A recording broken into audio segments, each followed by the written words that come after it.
This podcast and the experiences detailed reflect the stories and opinions of persons interviewed or members of the public, and do not represent the viewpoints or positions of the New York State Office of Children and Family Services.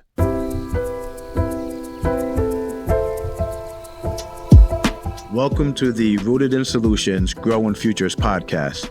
I'm Dr. Galen Gomes. And I'm Kelly Riley Marks. Before we begin this episode of our Elevating Fatherhood Voices series, we want to note that you may find some of what you hear triggering. Listen, if you are a father or you are supportive of fatherhood, this podcast is for you. Our goal is to uplift voices that have gone through the childcare process, and as part of that, be honest about their struggles, what worked, and where systems could have done better. We are discussing this as we try to improve our understanding and find proactive solutions. This is the last episode of our fatherhood series. Let's begin today's conversation. Today's conversation is one that resonates deeply with many parents navigating the child welfare system. Too often, fathers find themselves facing barriers as they fight for their parental rights, unsure of where to turn or who will advocate for them. This bonus episode sheds light on those challenges and the resilience it takes to overcome them. It's an issue we've heard time and time again, both from experts and from fathers who have lived through it. Their stories highlight not only the challenges, but also the resilience it takes to keep pushing forward. One such father is Felix Garcia. His journey through the child welfare system was filled with obstacles, setbacks, and moments of uncertainty. But through it all, he never lost sight of his goal to reunite with his daughter. We are honored to have Felix join us today to share his story. His experience sheds light on the real challenges fathers face and the strength it takes to overcome them. Felix's story is not just about struggle. It's about perseverance, hope, and the fight for family. Let's dive in. So we are here with Felix Garcia, and we are so thankful to you, Felix, for your willingness to share your journey. We are aware that you and your daughter's life have been significantly touched by the child welfare system. Mm-hmm. And I guess we'll start off with how did you come to be involved with the child welfare system? Firstly, Galen, thank you guys for having me. And that story began usually, I'm assuming, like any other, an altercation with the child's mother and me, where she was a recovering addict at the time, and I started to notice signs of relapse. So as any logical parent, that raised concerns for me for the safety of my daughter and for the well-being of her. I started to think out the box too, as far as how that'll impact her further out, her living in this type of situation, how that's going to impact her. So I went ahead and filled a petition out. And during that time, there was an altercation where her father had contacted law enforcement, which they came with 2 CPS caseworkers and kind of underinformed me into signing this paper where I guess what I'm assuming is it gave her father temporary residential custody. But the way they explained it to me, I was under the impression that it was going to be a temporary thing. They gave us a court date, so I was like, this first court date, I should be able to get my daughter back, which wasn't the case. So I'm assuming the paper said something about him having temporary custody at the time. I was heated. I was young in the moment, so I really didn't know what I was, signing. Under the impression of the way they made it sound. It was just like, it's just going to be a temporary thing for now. So that's how that whole ordeal began. Okay. How did you learn? You mentioned the petition and filing. How did you learn about that? I went ahead and retained my own lawyer, and he gave me some type of advice as far as to go about it. First, we would want to fill out a petition as far as if you wanted to go for partial custody, full custody, how you would want to be defended, so on and so forth. So I was going initially for full custody, so that's the way that I was going forward with court. That whole ordeal, I was going for the full custody, but that's how it became informed to me at first, was through my attorney. Okay, did you secure the attorney yourself, or were you given any legal or financial resources? No, this was all out of pocket. I honestly wasn't informed of any legal or financial resources that I had available at that time until far later into the case, once I already had residential custody of her, which is where they helped me with daycare and such, as that. But as far as my lawyer fees and transportation, because visitation for her which I had, is in a different like county almost. So I had to travel far distances to have my visitation with her multiple times a week. But there was no, like I said, I wasn't aware of any resources or financial or otherwise until far later into the case. Okay, so even aside from the financial resources, you weren't, were you given any education about your rights as a parent? Once I retained my own attorney, he did inform me of some rights, because initially when I got started, I was under the impression of just, basic hearsay. The court is biased, it's always favoring the mom. So it's already scary going into it as it was. But other than that, my attorney did inform me once I did that, you do actually have legal rights in, medical decisions, schooling. You're not just completely in the dark. You are the dad, so you do have some rights. Okay. So there was a space and time when you were not able to be as present and involved in your daughter's life as you would have liked to have been. Can you tell us a little bit about that and how that impacted you mentally? Yeah, honestly, that impacts you every day. You mentally, especially like you said, when you're having such little time with your daughter, you start to question, as time dwindles, are you actually even having an impact at all with such little time that you're having? But any impact at all is great. But it is definitely a mental game to get through. There was a lot of trials and tribulations that I had to go through to get through that. But for the most part, it was definitely mental. There's multiple times where you feel like giving up, multiple times where you feel like you're fighting a losing battle, but you can only just roll with the punches and, continue to go from there, because the alternative to that is, not seeing your kid at all, or, doing harm to your case and it working against you as opposed to with you. So anytime you get scared to miss a visitation, because you don't want that to be a strike against you in court. So regardless, like I said, I had to travel far, but I would do so because there was a lot of allegations already coming from the child's grandfather already. So I was like, I don't want that one to be the straw that broke the camel's back, or just to have any other ammunition against me. So I made sure I made it to every visit. But it's definitely mental, emotionally and mentally plays a lot on you. Yeah. So you shared a little bit to address this, but I'm going to ask you just like outright, what type of things did you do to, mentally fortify yourself and to continue to encourage yourself? Honestly, I'm religious, so a big part of God helped me get through that. A lot of prayer. And second, definitely is my daughter, because she was the whole reason why everything I was doing. To have those thoughts of me being able to wake up with her and make her breakfast and get her ready for school, and to teach her new things and good morals. So on top of that, just the hope of being able to do those things with her kept me going. Wow, very commendable. Throughout this journey, you were involved with a lot of systems, including law enforcement. Can you tell us a little bit about those moments, and were you ever fearful of for yourself or your daughter? Absolutely. I think in situations like this, there's always gonna be multiple contact with the police, just because of the high tense situation of the going through court. And there was multiple times where visitations, where he would call the police and I had to deal with his local law enforcement now. And I don't come from the most highest income neighborhood, so which his neighborhood was pretty nice. So just on top of the multiple accusations over there, it was just tough, especially just any cop contact. There was times I had to go and get police reports for some of these accusations to clear my name, because some of them will show up in court and I'm like, that was long gone.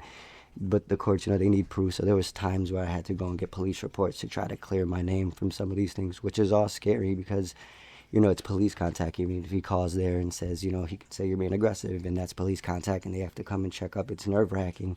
Even when the tension is high, you're scared because now it has to be on a report. You don't want them to bring this up in court and make it seem you were aggressive, right, or anything of the sort. So there was a lot of times where I felt like one of these accusations are going to stick, or one of these times, is going to be a time where they're going to be like, yeah, we had enough, and, have to take me in for a couple of days, which I know would have hurt my case and possibly lose my daughter.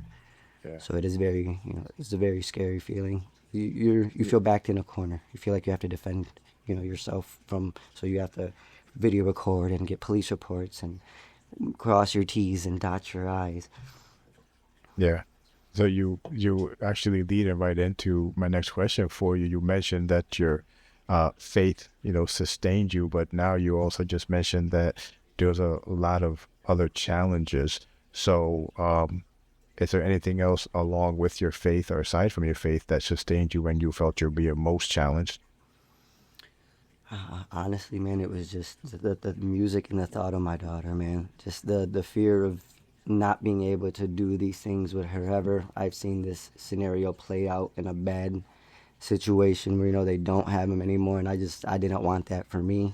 I didn't feel like giving up was an option for me. So it was just the motivation that I could have my daughter, setting up her room and doing these things for steps to were motivating me throughout the process. Like, I'm one step out of the way. It gives you more and more hope as you go by.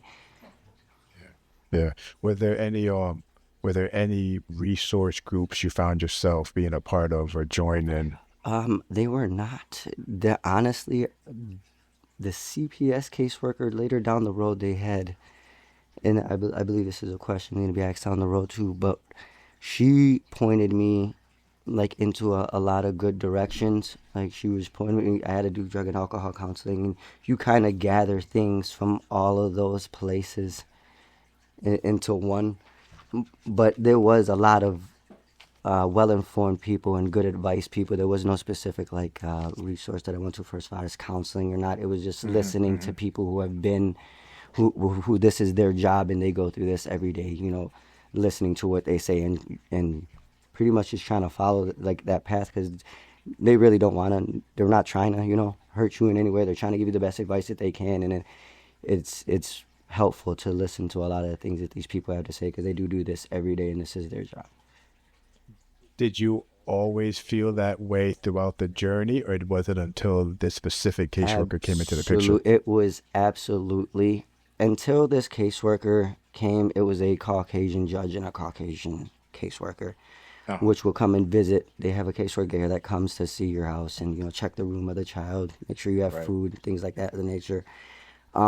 She would go and visit on days where he had her, so she got to see times where he interacted with her and had good times and have food. She would come on days, because I obviously had very, very little time with her, so she would come on days where I couldn't. So she was, in my eyes, kind of biases.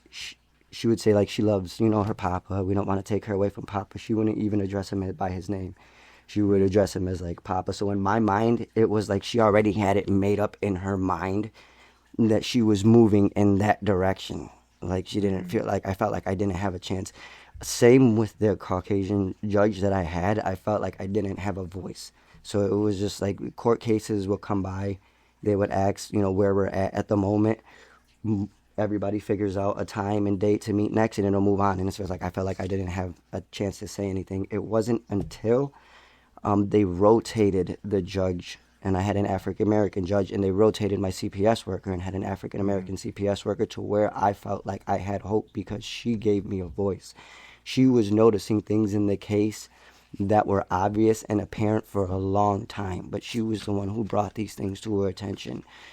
She was the one who helped me get, financial help with daycare once I had her. She informed me. She was very, very informative, compassionate, fair, and gave me a voice, brought the things into the court's attention that I felt needed to be addressed for a long time.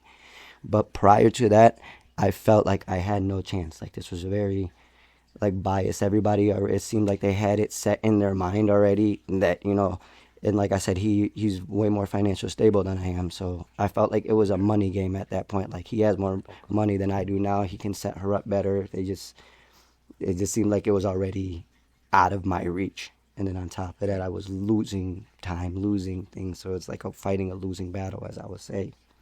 Yeah. Do you think during that time, I don't know if you're able to speak to this on behalf of your daughter, but do you know if during that time period she was experiencing the same, but like did a switch go off for her as well as somebody's actually listening? Did my daughter realize the switch as well? Yeah. I feel like she did, because that's where I started to be able to make more of an impact in her life. Like that's the times where she was speaking for me, where I could get more visitation. It was down to me visiting her for 1 hour on Tuesdays at Salvation Army and 1 hour on Thursdays. She got it to where I can get my visitations back and get some sleepovers. So, but it was not that way for a very long time. But I can definitely see that it was starting to impact my daughter as well, because I felt like the morals I was trying to instill in her were getting further and further from reach. And like I said, I felt like I wasn't being able to make an impact like I wanted to be able to teach her the good morals that I wanted to teach her. And for a moment there, it just seemed like it was getting further and further off. Yeah.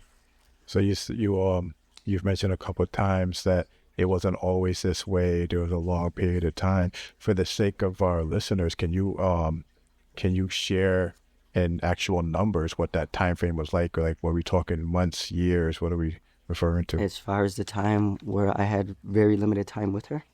Yes. That went on for, I'm going to say, the better part of about a year and 2 months maybe.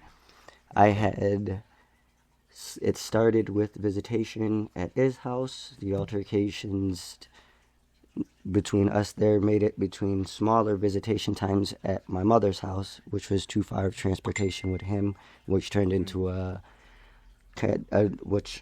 they thought was a neutral location, which is I had no transportation at the time. He had transportation, so it was like hard to get there too. But that was, I believe, I had 2 hours a visit.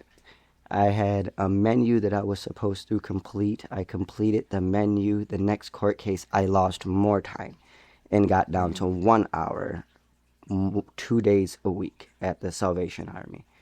So I felt like I was doing everything that I was supposed to be doing, and for some reason it kept regressing. I kept losing time. I would complete a menu, I lost time. They would give me something to do more, I would lose more time. An accusation would be made, I would lose time until the point where it was down to 1 hour, 2 days a week, which was the lowest point, which is where a lot of, the mental and the emotional come in. It definitely starts to play a factor on you when you feel like you're doing everything that you possibly can and you're still losing. It's very easy to feel like giving up, very easy to feel like, you're never going to win this. But it was definitely a struggle not being able to see my daughter as much as you want to, on top of the fact of like major holidays going by and you having to celebrate these major holidays for 1 hour in a room with somebody watching you. Not only is it uncomfortable, but it hurts. It hurts to have to celebrate, 4th of July's and all these nice holidays without family, with just you and your daughter and a stranger, pretty much. Right. So understandably so, man. While you're going through this and you feel like you're doing everything that's asked of you, was it ever explained to you why the regression was happening? It wasn't, and honestly, there was multiple times where I would call my attorney after court and ask him, I'm like, wait, what happened, man? And he's like, I don't know. Like, me and him didn't get a chance to speak at all. And there was times like, we'll ask these, questions next court date. But it for a long time, it just seemed like we were just checking up to see where me and the mother stood as far as getting things completed. And then finding out when everybody was available again to meet for the next court date. There wasn't really much other than that being discussed. It was a very fly-through process. There wasn't much being discussed. It was just pretty much just checking up on the situation and where we both stood, seeing when everybody can meet again. We'll meet again in, 30 days. Or it never was 30 days, honestly. It was always a 3-month ordeal. Like I said, my child's mother was a recovering addict, so there was times where she couldn't make it into court because she was in rehab. So now we have to adjourn that out for when she's out of rehab more. And like I said, nothing was getting done, so it was just a drawn-out process of the same ordeal over and over again, like until I got these the African American court caseworker for the CPS and the judge, and then like the case started to shift gears into a higher speed, and then everything started to move. Okay. So did you, from your viewpoint during that time, you weren't never given any answers, but what do you believe was the reason why that was occurring? What is the reason? So when you had mentioned that there was no explanation given for why the regression was happening, you were doing everything right, but yet things weren't working out. What do you believe was the rationale behind that? Honestly, I couldn't find any reasonable explanation as to why that would be. I just chalked it up to somebody somewhere wasn't doing their job along the lines. But I felt like it was pretty obvious, so I couldn't really understand why nobody was noticing what was apparent the entire time. And she was, in and out of rehab the entire court case. At some cases, getting worse. So there was multiple times, where I would have my lawyer ask, why can't I get custody of my daughter now? Like, we're still pushing for full custody. He would ask, my client's still looking for full custody. We're still trying to push for full custody. The motion would get denied. They would move forward, but there was never really any solid. It was just like pretty much like, no, the request is denied for now. We're going to wait to see what happens to the mother when she gets out of, blah, blah, blah, blah. We're going to adjourn this for something up, but there was never really no solid answer as to why I couldn't get my daughter at that time, when it was painfully apparent that one side is doing everything that they need to and the other side is just regressing from what you guys are asking them to do. Yeah. You would think that it would be apparent. Okay. So, Felix, what is your involvement with the child welfare system now, like at this time? Honestly, now I have not heard from them since my last court date in any way. I was given my residential full custody of her, and other than that, the mother has her visitations, which she has a wonderful amount of time with her as well. I make sure that she has a parent amount of time with that family as with us, because it definitely is important to the kid. But other than that, there hasn't been any checkups or calls or hiccups or anything of the sort since the last court day. And when was that last court date? Man, I'm going to say the better part of almost 2 years ago now. Better part of almost 2 years, I haven't heard anything. I had her in my custody. Everything has been amazing. Yeah. So, that brings the question of, now that you've gained that full custody, what did you have any expectations of what should have been occurring during these 2 years that it's been silent? Could you elaborate more? Sorry. Yeah, so you're saying that since the court date when you gained the full custody, you haven't heard anything. Did you have any expectations of what you should have been hearing during this time? Absolutely. I, would have expected at least a couple more visitations after, just to see, now that I have, residential custody, how is it progressing now? Nothing. I pretty much expected them to still be, in the loop for quite some time, because we're still, I'm not sure if we're out of the court system yet, because like I said, I haven't heard from them for quite some time, so I'm not sure if this can pop back up again at any time because we're still in the system, or is this whole ordeal over? But I haven't heard anything since then, but I definitely expected more, especially after the whole ordeal went, to be more involved after the case once I got custody of my daughter. That's very interesting. So you're kind of it sounds like you're saying you're kind of sitting in limbo in an unknown. If that's accurate, can you share what that feels like? Honestly, it's still kind of nerve-wracking in the back. You kind of put it like you haven't heard anything and everything is going positive. You're comparing it to, your ordeal. So it's like, this is nowhere near what it used to be. So It's out of sight, out of mind. I'm like, I guess you're kind of guesstimating at this point. Like, I guess we're over because I haven't heard anything from anybody. But then again, I'm like, what if an accusation gets brought up again right now? Could we get dragged back into this ordeal? I never got, I have a letter that says I have residential custody of her and things of that ordeal, but nothing saying, this ordeal was solved. This is the outcome of the case. Yeah. And, moving forward from here. So I've never had anything like that so far. All I know is I have residential custody of her. Haven't heard anything since, and it's been great. Yeah. But there was never a moment of closure for you with the system. No. Okay. So now that you're the primary parent, what does it look like for you when you're interacting with other systems? School, pediatrician, things of that nature. Honestly, it's definitely a little bit more to keep track of. We gotta keep track of appointments for you, but it's a very proud moment that I take. I take pride in being able to do those things and be in tune with her health and with her education, and I get to follow along, on how she's growing and her health. So it's a prideful thing for me because I take joy in doing that, knowing that I do the things necessary for her to be healthy and to be educated. And I didn't have those for such a long time. Now that it brings me joy and pride now that I'm able to do those things. Nice. I love that for you. If you're willing, are you able to tell us a funny story about yourself and your daughter? Oh man, where to begin?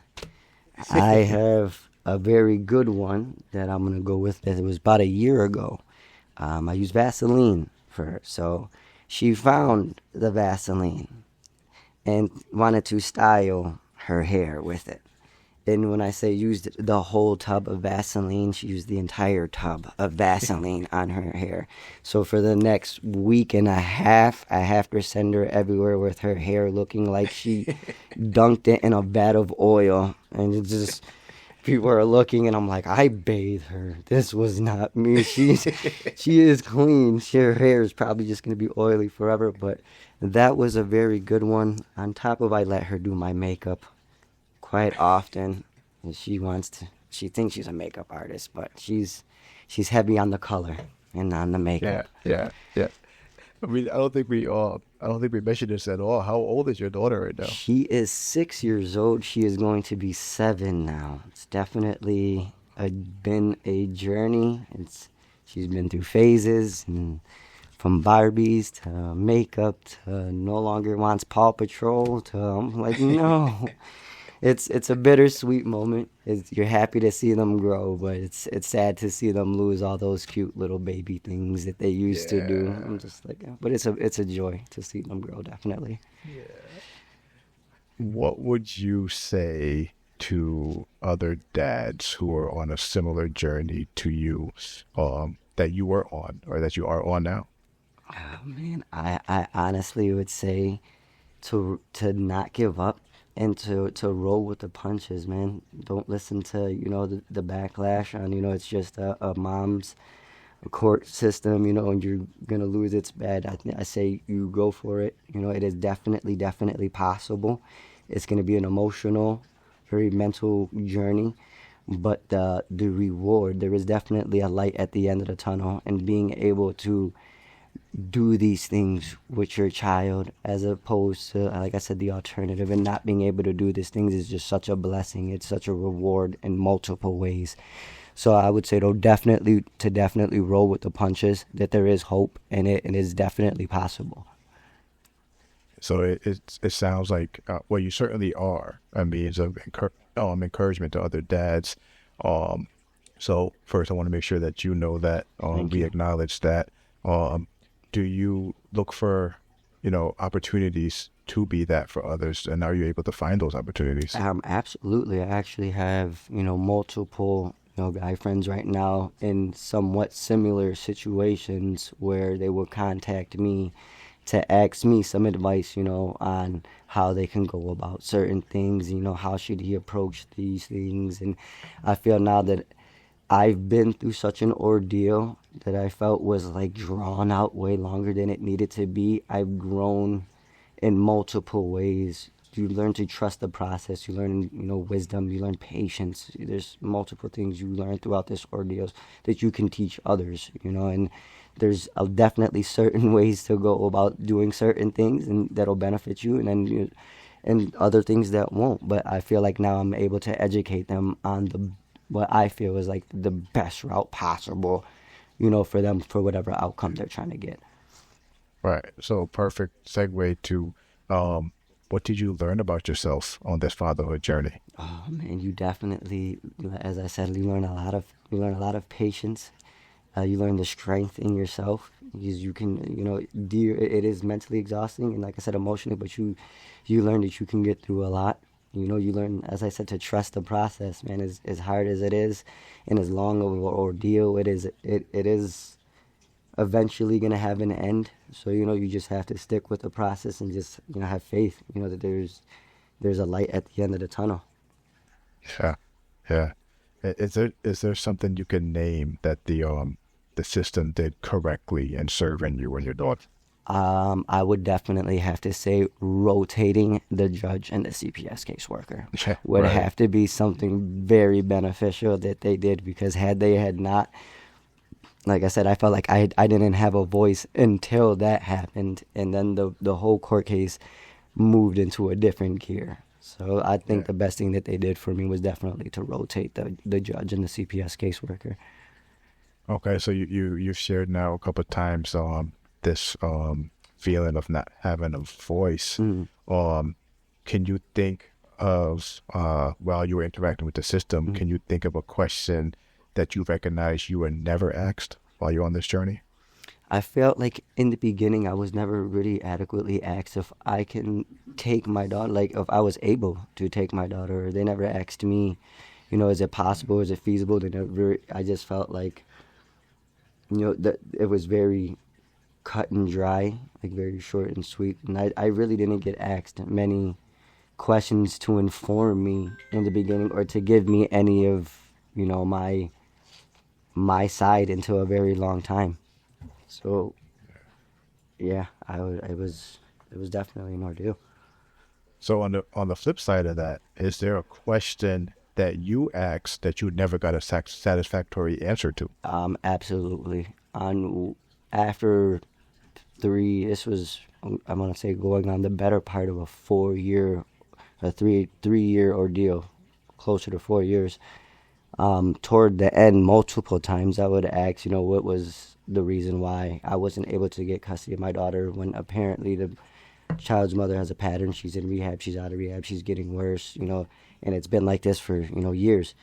It came to the point, where I would have my lawyer actually, my client is still looking for full custody, we're still trying to push forward for this, okay, we're trying to go for that. They would, just pretty much deny the motion and move forward, but I never feel like I got an adequate answer as to why I wasn't able to get my daughter at that time, when it was so apparent that, I would have been the safest option for my. I was doing the footwork, I was doing everything that I needed to be when the mother wasn't. So I was never given a solid answer as to why the ordeal had to be dragged on for so long, and it didn't get rectified sooner. Yeah. With everything that you just shared and everything that you've experienced, did you feel like there was a bias within the system towards mothers? Because you've shared what you were doing, everything right, and then what the mother was dealing with, but yet and still you had to be the one to keep fighting. Absolutely. I definitely, in some type of way, shape, or form, feel even still like there is some type of bias there. The dad is under a magnifying glass, and like I said, it was like the mother had a pattern of constantly relapsing and going back to rehab, and I felt like had the shoe been on the other foot with something way less minute than that, I would have got hung to the wall. So it felt like the mother kept getting chance after chance after chance after chance, as I had to jump through a flaming hoop and still degressed in the court. Felt like it was a very one-sided thing. Like she had multiple chances, and then I, God forbid, did something minute. I felt like the microscope was on me. Now, drug and alcohol counseling, this and that, and it's like that didn't happen over there.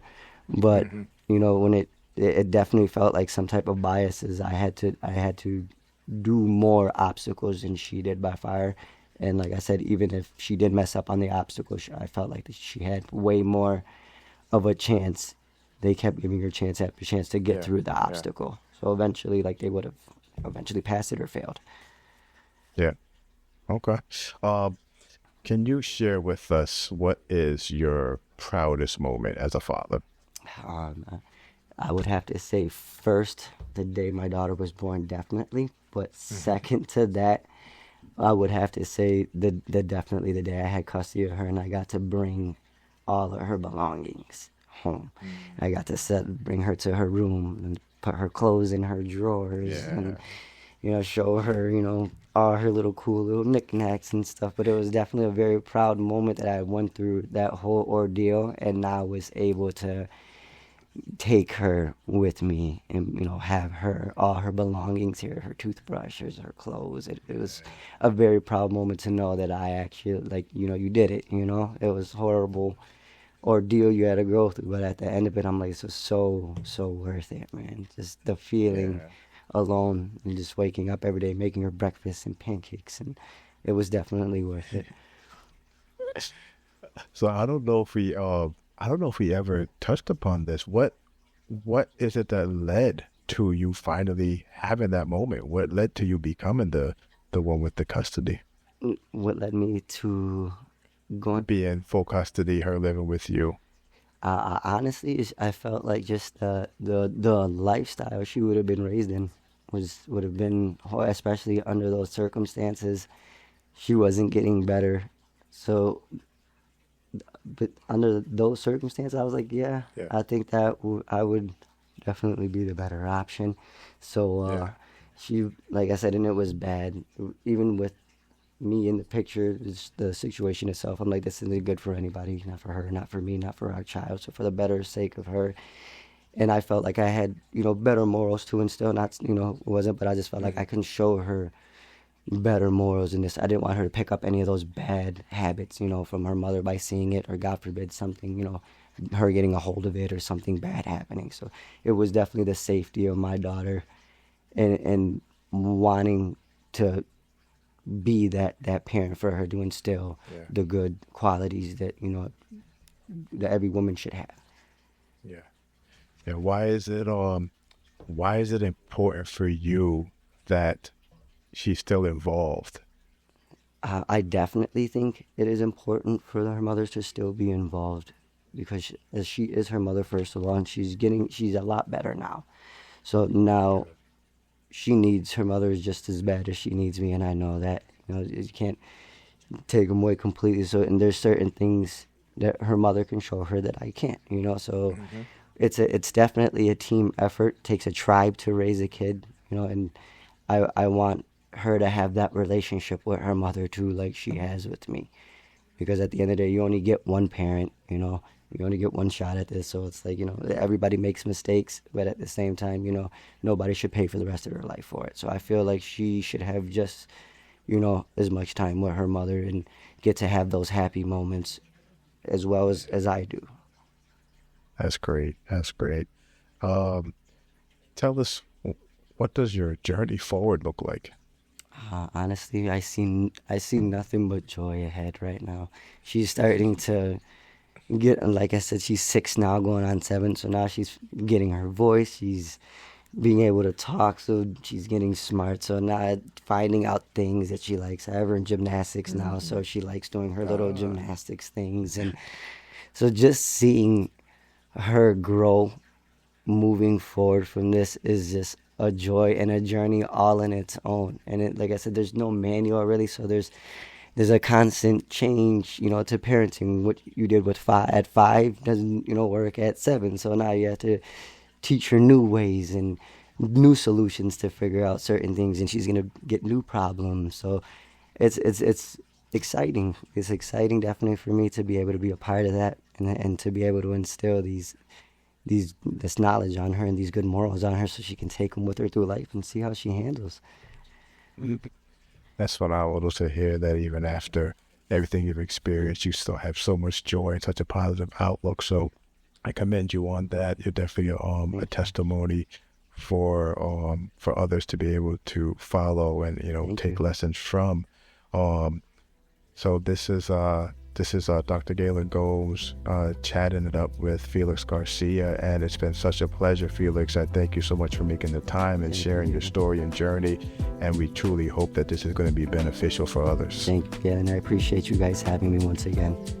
Felix's story is a powerful reminder of the resilience it takes to navigate the child welfare system as a father. Absolutely.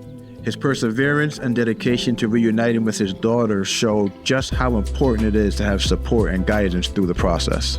This is a conversation that needs to continue, and stories like Felix's help shine a light on the challenges and the possibilities for fathers fighting for their families. That concludes this special bonus episode on the Rooted in Solutions, Growing Futures podcast. Before we go, we want to thank Felix Garcia for sharing his journey with us. If you or someone you know is facing similar challenges, know that support is available. Visit our website at ocfs.ny.gov